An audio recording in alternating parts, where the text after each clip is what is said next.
Hey there, and welcome to 10 TV Plus. I'm meteorologist Dylan Robichaud. We have Bryn Caswell here. And Hello. Bryn, this whole weekend, I think that we had a lot of sunshine. Hopefully, folks got to soak it in because now, as we head towards tomorrow, there's a trade-off here. We start kind of warming things up, but we are going to be looking at some nasty weather on the way. It was cold this weekend, too. The sun was a little deceiving. Yeah, I was just going to say, waking up the last couple of mornings, they had the 5K pump and run. It was so cold out there for that. Freezing. And there were some people running just t-shirt and shorts on, and I'm just like, you know, temperatures were in the teens. But don't know how they did that. We are turning over a new leaf, as I say. I love it. Because things are going to be warming up in a big way. Let's get it right into that weather forecast. We are in the 60s heading into the next couple of days. So say hello to a little bit of a taste of spring. And then womp, womp, womp. We come crashing back down to the 30s as we head towards Thursday. This is what we call the seasonal roller coaster ride, where you go into March and you got winter on one hand, you got summer on the other hand, kind of battling it out. Right now it looks like spring is going to win out here over the next couple of days. What is causing the back and forth with the temperatures? So that's actually a good point that I want to talk about.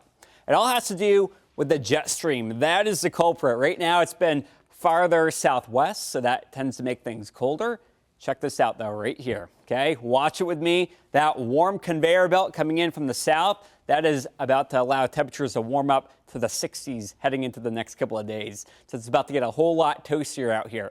Everything in life, though, is a trade-off. We have the warm weather, but the weather is about to turn nasty heading into Wednesday. 10 weather impact. We have a 6-hour window that we're going to be looking at these showers. We've been able to kind of fine-tune the arrival of these showers.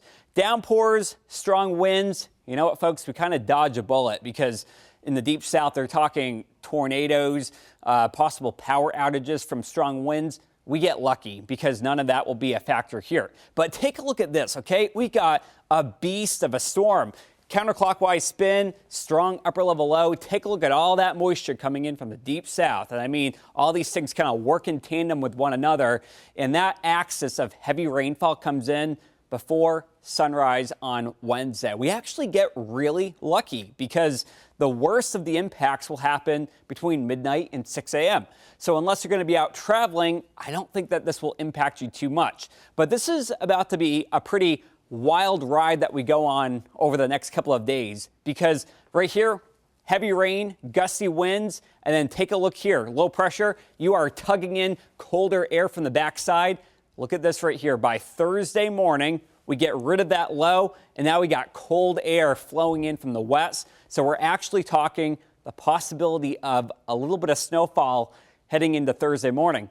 Accumulations, hardly anything, all right? So we're not looking at several inches, but it's still a talker to go from 60 on one hand tomorrow and then looking at the potential of snow heading into Thursday.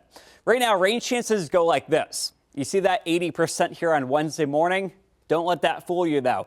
That's mostly in the morning. So if you're going to be out and about during the daylight hours, that's probably more like a 40% coverage, but 80% coverage bright and early in the day. Now, there will be an offhand risk of a few thunderstorms, predominantly across the mid-Atlantic. But that yellow on the map, that would be a marginal risk of severe storms, just a level 1 out of 5. And then that light green shaded area would be non-severe storms, just some thunder, maybe a clap of lightning, so on and so forth. All right, tornado threat, very low. But wind, possibility of small hail sometime Wednesday morning, just keep an eye to the sky. I don't want to overhype it and give it more credence than it deserves, but I just want you to be prepared because we could be looking at a few of those modes of severe weather. Now, as we look at rainfall, ½ inch right now is the going rate.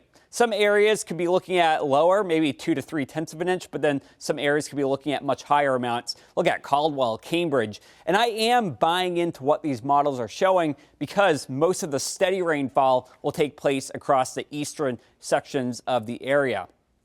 Average rainfall, though, now we are in March. So now we tend to start getting more rain heading into March, April, and May.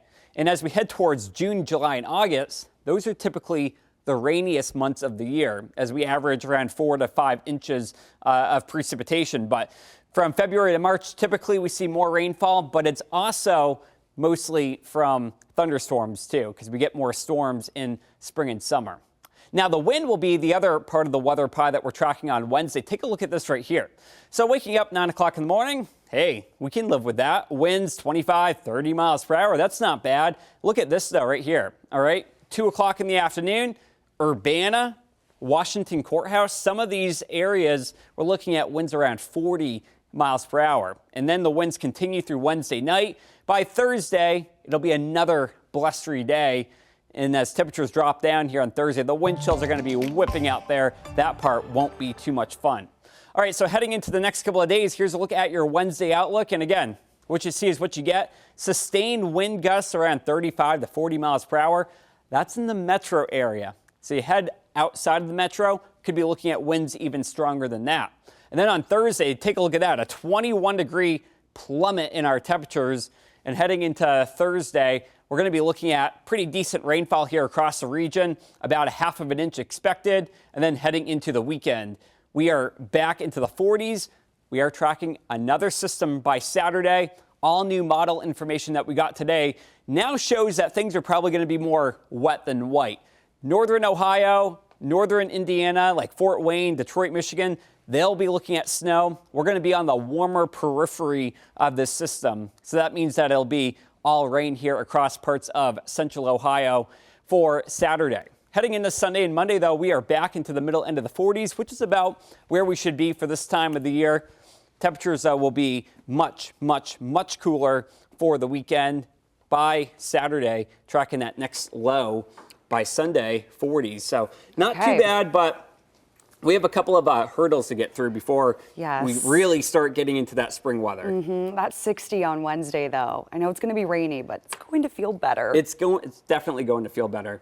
Now, as we're coming off the heels of some potential severe weather, that leads me into my weather trivia question for you. All right, here we go, guys. So we are talking tornadoes here in the Buckeye State. When does tornado season peak in Ohio? In other words, which month do we see the highest number of tornadoes? June, September, November, or March? Okay, I'm going to go with A, June. Very good. Good? Yeah. Yes, all right. So the state average is 4 here in the month of June. All right. Okay. Heading into March, April, gradually that number starts to increase, but typically June is really the apex of when we see the highest number of tornadoes. Check this out, though, right here. Through the months of April, May, and June, we normally see quite a bit more. March, we actually see over 1 tornado on average. Compare that to February, only about 1/2 of one. And then heading into September, October, typically not as bad, but April, May, and June. I mean, these are the months that you have to be on high alert as we tend to see quite a few more. Now, as we go all the way back, we have excellent weather records from 1950 to 2024.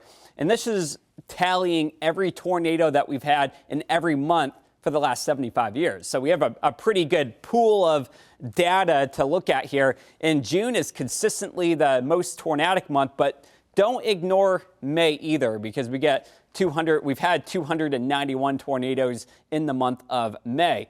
You can see right here, heading into the month of February, we see most of our tornadoes down to the south.